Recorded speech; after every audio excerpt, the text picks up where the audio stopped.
Oh, here we are again. Hare Krishna. Welcome to the Sunday Bhagavatam class. It's, hope everybody knows we're starting a little earlier at 7:30 because various reasons. So, Om Namo Bhagavate Vasudevaya. Om Namo Bhagavate Vasudevaya. Om Namo Bhagavate Vasudevaya. So today we're going to start with first canto, third chapter, text 21. Sanskrit is Tatak Sapta Dashe Jataha Satyavatyang Parasharat Chakre Veda Tarok Shaka Dristva Pungsolpa Medasaha.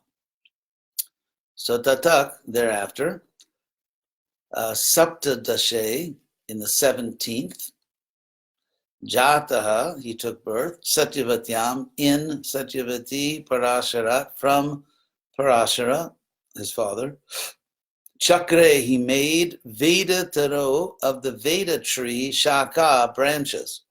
He made branches of the Veda tree. Drishtva, having seen, Pungso, that the people were Alpa Medasaha. They had little intelligence.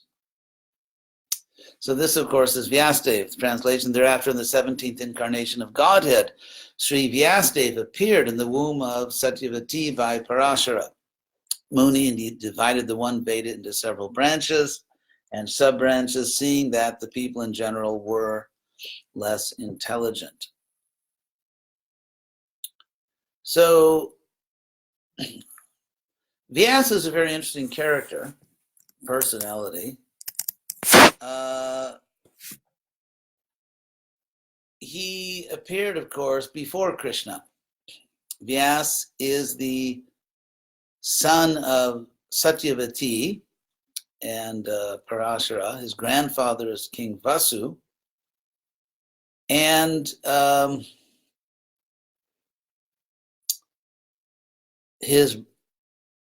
if we look at his generation, he is, of course, the grandson of Vasu, which means that he was one generation later than, well, actually, he was born to Satyavati. So he was one generation later than Shantanu. So in that sense, he was the generation of Vichitravirya, Chitrangada, were the sons of, and of course, he's the father of Dhritarashtra, Pandu, and Vidura.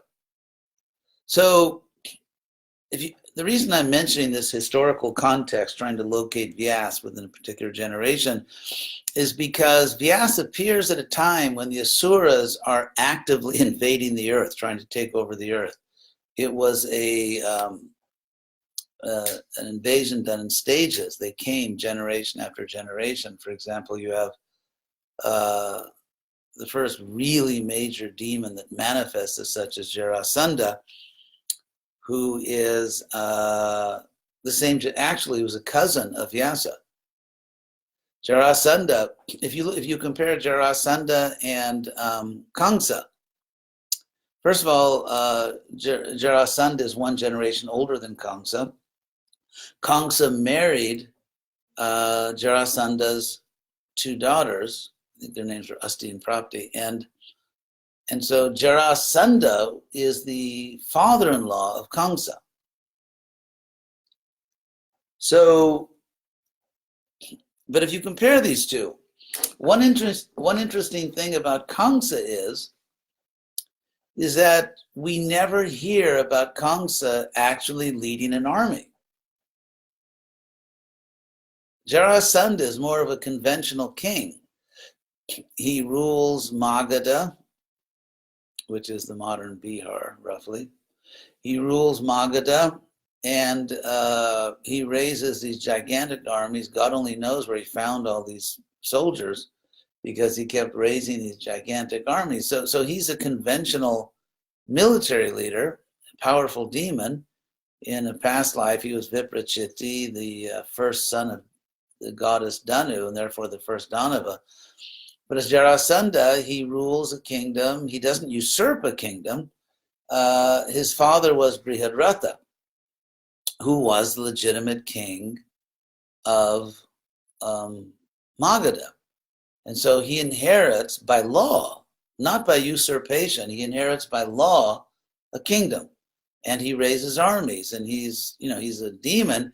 He does terrible things. For example, he arrested many Yadu kings so that he could butcher them. He was going to offer them in sacrifice to Kali, which is, really religion in the mode of ignorance.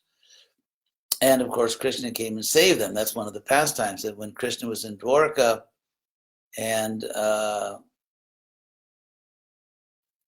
Pandavas wanted him to come and help to perform the Rajasuya sacrifice, and then Narada came and said, you should save these poor kings who are going to be butchered. And then I believe Krishna turned to Uddhava and said, how do I deal with these two requests? And Uddhava said, well, you cannot perform the Rajasuya sacrifice until you defeat Jarasandha. So they went defeated, they saved the kings who have been imprisoned by Jarasandha. But so he's an Asura. He does evil things, and yet he's evil, but he sort of rules like a normal king, although a super powerful one. Whereas Kamsa, he usurps the throne. Kamsa does not inherit the throne. He might have inherited it eventually, but he doesn't wait. He imprisons his own father and usurps the throne. If you look at later Indian history, things like that become more and more common over time as we get into Kali Yuga. If you look at in the, I believe it's the 11th or 12th canto, where it gives the lists of kings coming into Kali Yuga. And so more and more you see revolutions and assassinations and things like that. But in the time of the Mahabharata, you don't see a lot of that. There's not a lot of, assassinating the king, taking over the kingdom. You see it sometimes. It starts to happen, actually, as we get toward Kali Yuga. For example, the Kekayas, the 5 brothers, Kekayas, who rule Keka and who are cousins of Krishna, their throne is usurped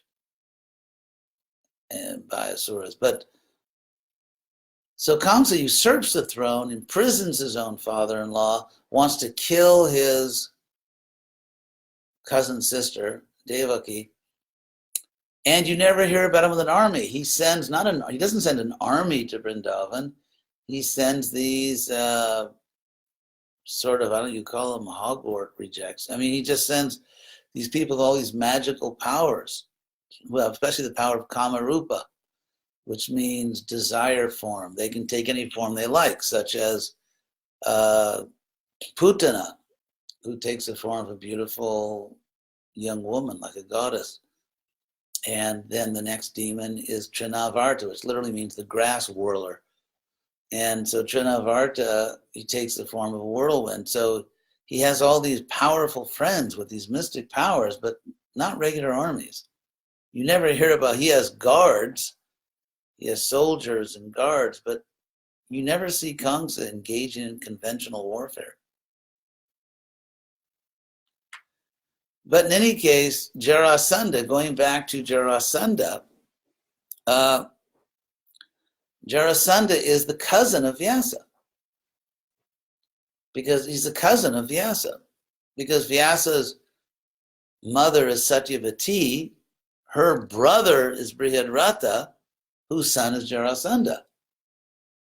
So for Jarasandha, it was auntie Satyavati, and for Vyas, it was Uncle Brihadratha. So they're actually cousins. When you really start to look at things in the Mahabharata, everyone's connected in different ways. The reason I mention all this is because Vyas, it's not just that, okay, Kali Yuga's coming, things were kind of degraded. So Vyas came and he divided the Vedas, or restored the Vedas. He did do that, but he's doing it at a time when the earth is in perpetual state of conflict. He does it at a time when there is a full-scale Asura invasion of the earth. And so then the question would be, how is Vyas seen? How do the Asuras see him? And did the Asuras, because they attack Krishna. Of course, Krishna appears as a Kshatriya. And so they try to kill Krishna. But then again, Kamsa, of course, tries to kill Krishna even when he's a baby and fails. So what was the Asura's attitude toward Vyasa, this avatar, this representative of Krishna, whom they are trying to kill, suddenly appears in the middle of their invasion? How do they take that? And that's something I'm going to address actually in the Mahabharata I'm working on. So, save your money and be a little patient, and you can read and find out what the Asuras thought about Vyasa. But because in several ways, and I'll go over those ways, Vyasa was not neutral. He was neutral in a sense because he's a great sage and he sees everyone as spirit soul. But in other ways, Vyasa favored one side in this conflict. And I'll give a few examples. One thing is that at an earlier stage, a generation before Kurukshetra, a generation before the Pandavas and Krishna came, you have young Pandu. Pandu is a fascinating character. We don't hear much about him in the Bhagavatam. If you look up Pandu in the Veda base, it's almost always, "O son of Pandu," referring to someone else, namely Arjuna or Yudhishthira. But actually, I'd like to talk a little bit about Pandu because his father is Vyasa. And there are certain things that are always said about Vyasa, and you probably know them, but I want to explore other areas. So Pandu, first of all, he's a great devotee. A truly great devotee.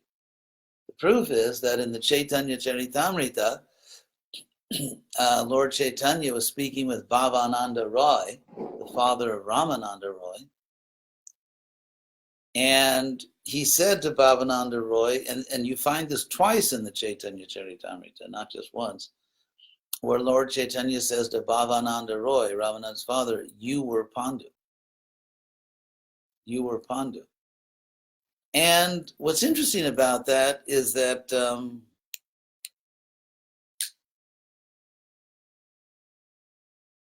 it's also said in the Sri Chaitanya Charitamrita that Lord Chaitanya had many intimate associates, but out of those, there was a smaller group that were like the most intimate associates of the Lord. And one of those is Bhavananda Roy, who is Pandu. So what that proves is that Pandu is not only a Vaishnava, he's not only a devotee, he's one of the greatest, most intimate devotees of the Lord. And so I find him very interesting. Just another little Mahabharata tidbit, since we're talking about, and I want to get back to Vyasadeva.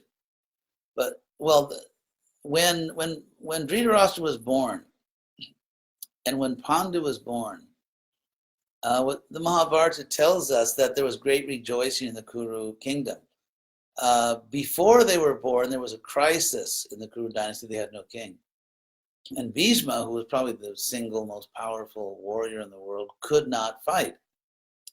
Because it's clear, if you study all these things carefully, that part of Bhishma's vow to the fisherman, the vow he made to get Satyavati for his father, was that he would not fight except for a Kuru, a legitimate Kuru authority, king. And so when Dhritarashtra was born, even though he was just a baby, he was a legitimate Kuru heir, and therefore Bhishma could fight again. And so that's because otherwise, the Mahabharata says that before the birth of Dhritarashtra and Pandu, of course then Vidura, there was a crisis, there was no Kuru heir, and other countries were stealing Kuru lands, and there was basically lawlessness. The world was degenerating into these sort of evil warlords who were bullying and taking over other countries. And so, in my view, that's also the time when Bhumi went to Brahma to say that, that the earth has been invaded. that's the time. There's a lot of reasons for that. Mahabharata I won't go into now. So you could ask the question, why were the Kurus allowing other people to steal their land and so on when Bhishma was there? He was the most powerful warrior.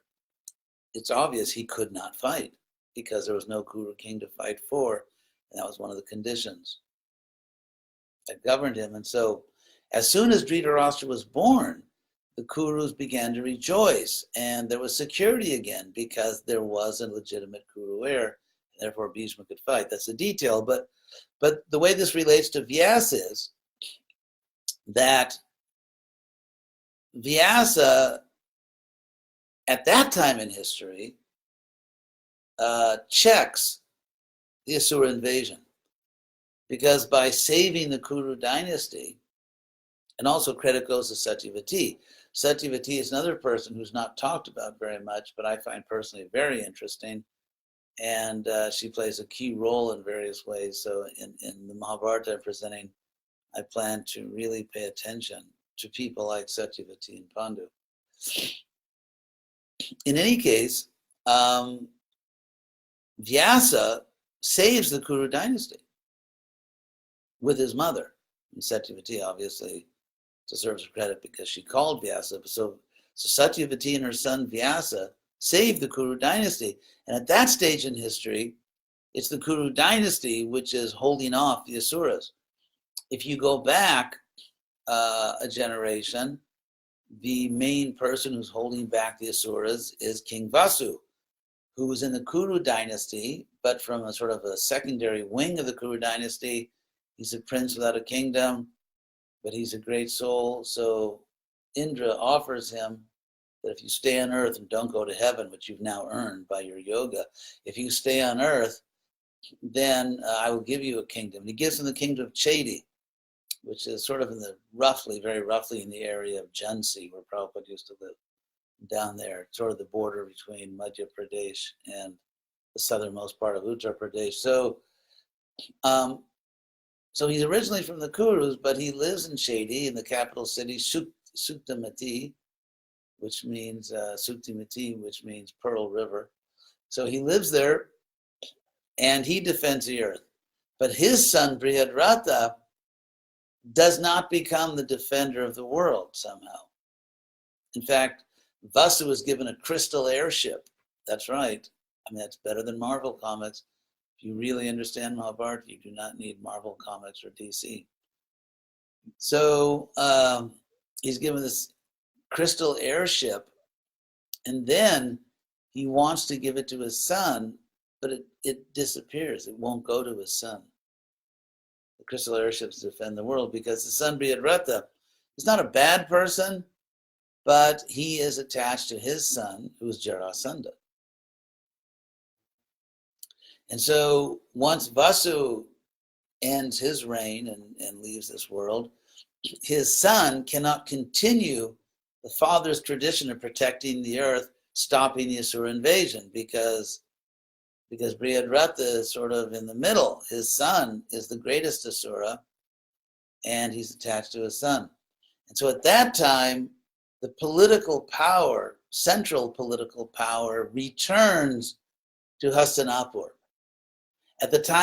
With Shantanu. At the time of Vasu, the Kuru king in Hastinapur is Pratipa, but the earth is so peaceful, it's so prosperous, because that he just sits on the bank of the Ganges River and practices yoga, meditating. He's not a hatha yogi, but he's meditating for the welfare of the world. So what's interesting is that at that time in history, because Parashuram killed all the bad kings, all the new kings are descended from great sages, there's peace, prosperity, no crime. And so you have kings just meditating. There's nothing to do. But therefore, Indra empowered Vasu, who had his capital in Chedi. And so that became the political center. In fact, the Mahabharata says over and over again that Vasu was an emperor. He was the king of kings. He was the Samrat. And in fact, he's so powerful that he has 5 sons, and all 5 of them just have their own kingdoms. So it's not that he just gives Chedi to his eldest son and all the rest of the princes have to just kind of be lifelong princes, like the 4 younger Pandavas. He just gives them all their own kingdoms with their own names. And so he's very powerful. He has a real empire. Magadha, which is a very important kingdom, today it's Bihar, he just gives it to his son Priyaratha, and that's why Jarasandha becomes the king of Magadha. But in any case, so power geographically, it stays basically in the extended Kuru dynasty, but geographically the power moves to the south, to Chedi, with Vasu. But then the next generation, Vasu's son, is not really up to defending the earth against the Asuras. He's compromised because of his own son, who's the big Asura. And so the power, central political power or empowerment, shifts back to Hastinapur to Pratipa's son, who is willing and able to lay down the law and does keep order. And that, of course, is the famous Shantanu. And so Shantanu becomes the king of kings. Shantanu has 2 sons, Vichitravirya and Chitrangada, to carry on this dynasty, but they both die very young, and the Kuru dynasty and the world are thrown into a crisis, a terrible crisis, and basically anarchy breaks out, warlords, Asuras start to assert their power, and it's stopped. The world is put back in order by Vyasa and Satyavati, because it's Satyavati who insisted that we have to do something. Therefore, of course, first she told Bhishma that you have to accept the widows of your younger stepbrother because we need an heir to the throne. Of course, Bhishma gives this famous speech that, I will never break my vow, even if the world's collapse, which is not altogether practical. I mean, the world may be more important than your vow. But in any case, that's just a moot point because Bhishma has a counter offer. He says, I won't break my vow. But he said that actually, he gives historical examples. That's called Aitihya. Itiha means thus it was, or in the longer form, Itihasa, which means history. Itiha asa, or just Itiha, means tradition, what happened in the past. And from the word Itiha, you have Aitihya, which means tradition as authority, in the sense that if great personalities did this in the past, then we can do it. And that's the argument he gives, Aitihya. So it's a form of argument. And he says that in the past, in fact, the case of Parashuram, a recent case, that when there was no one to continue the royal order, then after Parashuram killed the kings, their daughters who wanted to marry, and there was no one to marry them, and there was no one to rule. There was no one to continue the royal order. So great Brahmins approached them, they approached great Brahmins and most pure-hearted sages that had no lust, and they reconstituted the royal order. So these are the examples. And so Bhishma said, let us call a pure Brahmin. And legally, because what they're concerned with here is law, dharma. Dharma means law. And so legally, by dharma, if they do that, the sons produced by a sage with the widows of Vichitravirya will be legitimate, lawful heirs to the Kuru throne. And at that point, Satyavati reveals to Bhishma, and she's very embarrassed about it, that actually before I married your father, I had a son. And she's never told anyone this. And the son I had is the greatest of Brahmins. It's Vyasa himself. So that's why Vyasa is called, and Vyasa begets the three Kurus, Dhritarashtra, Pandu, and Vidura, and saves the Kuru dynasty. And at least for that generation, in the first generation, these are four generations, the four generations before Krishna, the Pandavas. In Vasu's generation, Vasu saved the earth from being taken over by these Asuras who are taking birth in royal families and just taking over dynasties, taking over countries. The next generation, the power goes to Shantanu.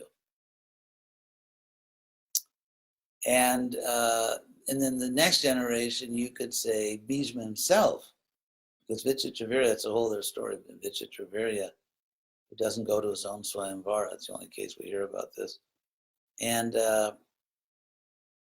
of course, after that, you have the Pandavas, because the Asuras are gaining ground. Jarasandha is making alliances. He makes an alliance with Kamsa.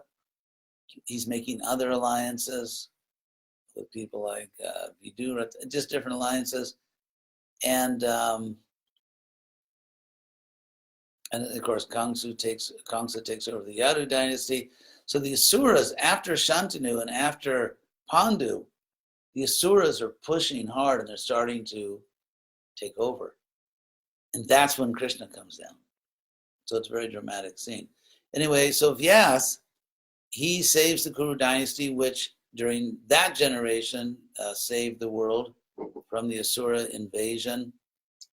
Another important thing about his giving, dividing the Veda and writing, important other books like Mahabharata, is that, as they say, the winner writes the history. It's very important to keep in mind that the Asuras had a very different view of history.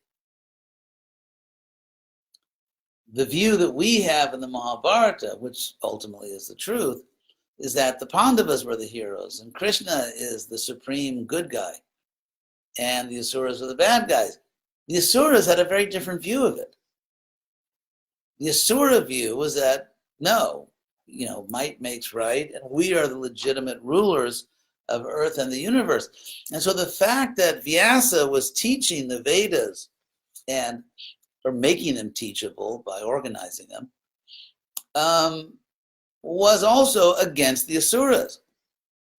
Because the version we have, that Krishna is God, and the Asuras are the bad guys, and the Pandavas and their allies are the good guys, that version came from Vyasa. And so from the Asura point of view, they don't want that story being told. That they don't want the people of earth being convinced that they're the bad guys and Krishna and his devotees are the good guys. So that's another thing the Asuras would have strongly objected to. Vyasadeva convincing the people of earth about this version of the events. And then there's one scene which I don't even know why, but somehow is just not very well known, although it's one of the most powerful scenes in the Mahabharata. And it'll be great in a future movie.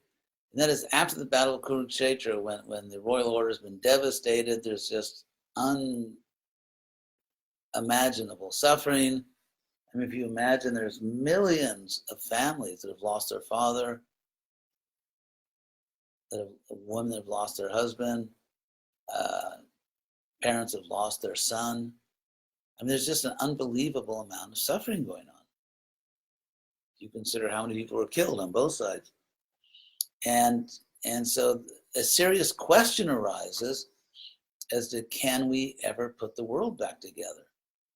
Because there's been so much enmity, so much bad feeling, so much killing. Because, if you're a woman and someone kills your husband, or if you're, a bunch of, men and women and someone killed your father or someone killed your son, I mean, that creates very bad feelings. And so just the amount of hatred, and you see this, actually you see one vivid example, because after Kurukshetra, in order to try to put the world back together again,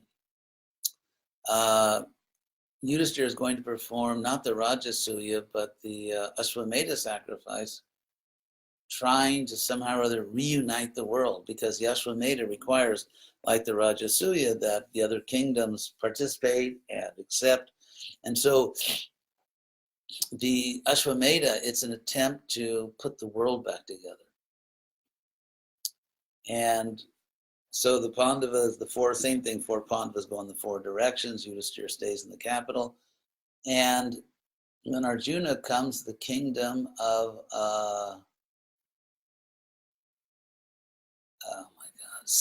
Sindhu. The king there, the Saindava, the king, had been Jayadratha, good guy, Jayadratha, who tried to rape Draupadi, who, didn't let the Pandavas save their son, Abhimanyu. And so, and Jayadratha's widow is Dushala, who's the one sister of Duryodhana's brothers. Now Dushala, who's the sister of Duryodhana, is actually a good lady. And she actually has, her and Arjuna are actually like brother and sister, despite Duryodhana. But and there's this very powerful scene, it's one of the most powerful scenes in the Mahabharata, which is perhaps not so well known, but I hope to change that. That when Arjuna gets there, and it's the basic message that submit or fight. So what happens is the sons of Jayadratha are bitter and they hate Arjuna because Arjuna's one of the Pandavas that killed their father. And so they come out to fight. They'd rather die fighting. So and at that time, Arjuna, even Arjuna himself, and really all the sane people, they're not in the mood to fight. Everyone is thinking there's been enough killing. We don't need more killing. And so Arjuna, even though Jayadratha was such a scoundrel, he defends himself against the sons of Jayadratha. He doesn't kill them. He's just he's trying to reason with them, but they won't stop. And then you have this powerful scene where Dushala herself, this senior lady, just walks onto the battlefield. She just walks onto the battlefield.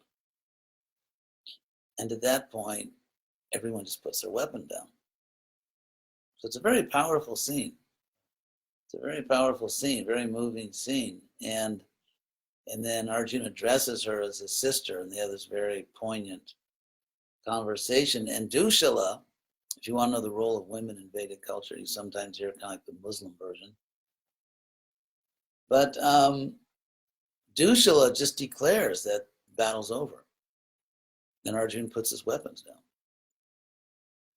So there's an example of the role of women in a different light. Of course, obviously it was very complex. It wasn't just this way, it wasn't that way. But in that scene, Dushala she walks onto the battlefield, and and everyone just puts their weapons down out of respect for her, and she basically declares this battle's over. And it is. And so it's a very powerful, moving scene. But the reason I mention that is to show how disturbed the world was. Because basically, every leader of the world wanted to kill someone in revenge for what they did to someone in their family.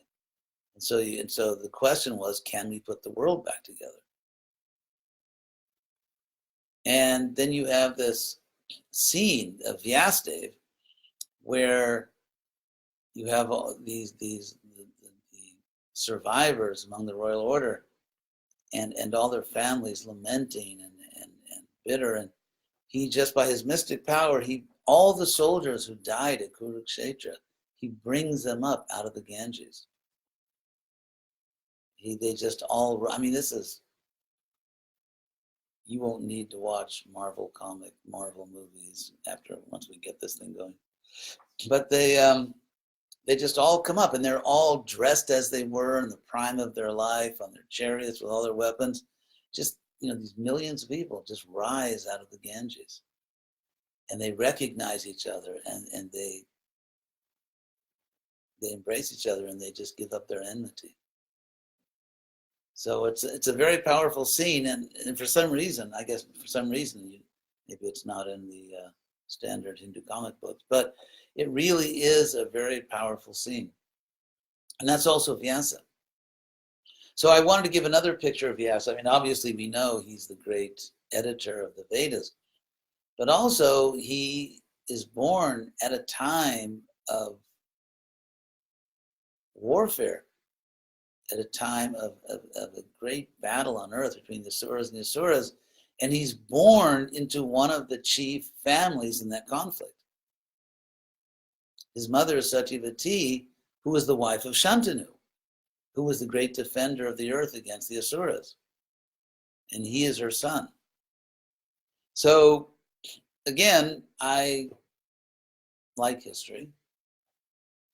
And I find it interesting. And so I'm trying to explain all these things within a historical context, to give a sort of another angle of vision, as Prabhupada would say.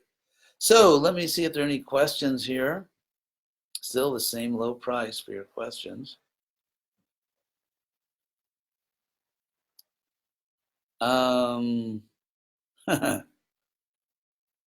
Krishna, Stormtrooper, can't wait for the Mahabharata. Let's see. No, there are no questions. So anyway, thank you all very much. I'm glad we could spend this Sunday morning together. And I hope we'll see you all next Sunday. Hare Krishna.